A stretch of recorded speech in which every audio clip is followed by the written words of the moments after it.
শ্বশুরবাড়িতে বউ বাদ দিয়ে সবাই মানুষ, কেবল বাড়ির বউটাই মানুষের মধ্যে পড়ে না। সবারই মন আছে, সবারই অধিকার বোধ আছে, সবারই ভালো মন্দ আছে এবং সবার ইচ্ছা অনিচ্ছার দাম আছে। শুধুমাত্র আপনি যদি বউ হয়ে থাকেন তবে আপনার ইচ্ছা অনিচ্ছার কোনো দাম নেই, আপনার কোনো মন বলে কিছু থাকতে পারে না, আপনার কোনো অধিকারও থাকতে নেই। বাড়ির বউকে হতে হবে আজ্ঞাবহ দাস বা রোবটের মতো, যে যা বলবে সেটাই শুনবে, কিন্তু কোনো প্রতিক্রিয়া জানাতে পারবে না। বাড়িতে যদি মেহমান আসে বা কোনো পার্মানেন্ট মেহমান বসবাস করে তবে বউয়ের শত অসুবিধা হওয়া সত্ত্বেও সেই মেহমানকে কিছুই বলা যাবে না, কারণ মেহমানের একটা মন আছে, তার মন ভেঙে যাবে, সে কষ্ট পাবে। কিন্তু এমন অনেক মেহমান আছে যারা বাড়ির বউকে নানান কথা বলে, তারা সাহস পায়, কারণ বাড়ির বউ তো মানুষ না, শুধুমাত্র আজ্ঞাবহ দাস। তার আবার মন মানসিকতা কি, যার যেমন ইচ্ছে ব্যবহার করবে সেটাই তাকে সইতে হবে। পরের বাড়ি এসে বউকে এত ফুটানি নিয়ে চললে হবে না, সবার মন গুছিয়ে চলতে হবে। একজন মেয়েকে তার পরিবার ভাত কাপড় টাকা পয়সার অভাবে অন্য একটা পরিবারের হাতে তুলে দেয় না। বিয়ে একটি ধর্মীয় এবং সামাজিক বন্ধন,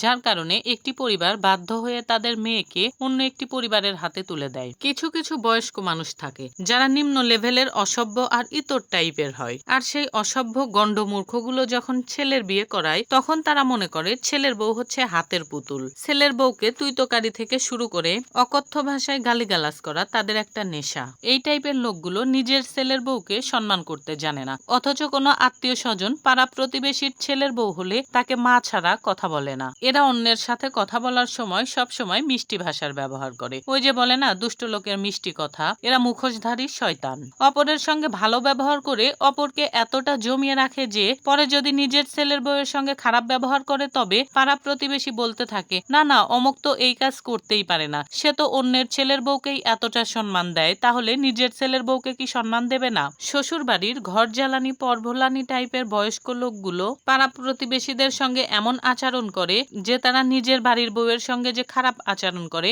এইটা তখন আর পাড়া প্রতিবেশী কেউই বিশ্বাস করতে চায় না। শ্বশুর বাড়ির এই নাটকবাজ মুরব্বীগুলো পরের জন্য জান কেটে দিবে, অথচ নিজের ছেলের বউ বা নিজের বাড়ির বউ যদি কোনো কথা বলে সেটাও তাদের হজম হবে না, তাদের ইগোতে গিয়ে লাগবে। এই টাইপের শয়তানগুলো মনে করে যে একজন মেয়েকে তার পরিবার বিয়ে দেয় শুধুমাত্র ভাত কাপড় বা টাকা পয়সার অভাবে, এই কারণে যেমন ইচ্ছে তেমন ব্যবহার করতে থাকে। এই যে তারা বউয়ের সঙ্গে এরকম খারাপ আচরণ করে, আপনি একজন ভুক্তভোগী বউ হিসেবে কি মনে করেন যে এগুলোর কোনো বিচার হবে? সত্য কথা হচ্ছে এগুলোর কোনো বিচার হবে না। মুরব্বীদের কখনো ভুল হয় না, ওরা যাই করুক সেটা স্বাভাবিক, বা বলবে যে বয়স হয়ে গেছে তাই হয়তো ভুলভাল বকে ফেলেছে, কি করবা বলো, তোমারই তো শ্বশুর ভাসুর অমক বা তমক, একটু মেনে নাও, মানিয়ে নাও, কষ্ট করে সংসারটা করো। এদের তো বয়স হয়ে গেছে, আজ আছে কাল নেই, কয়দিনই বা বাঁচবে, সংসার তো তোমারই। এই যে এসব বলে আপনাকে একদল বোঝাতে আসবে, তারা শুধু বুঝিয়েই চলে যাবে আপনি কেমন আছেন, পরবর্তীতে তারা আর সেটা খোঁজ নিতেও আসবে না। কিন্তু আপনি যদি মেনে নেন, মানিয়ে নেন এবং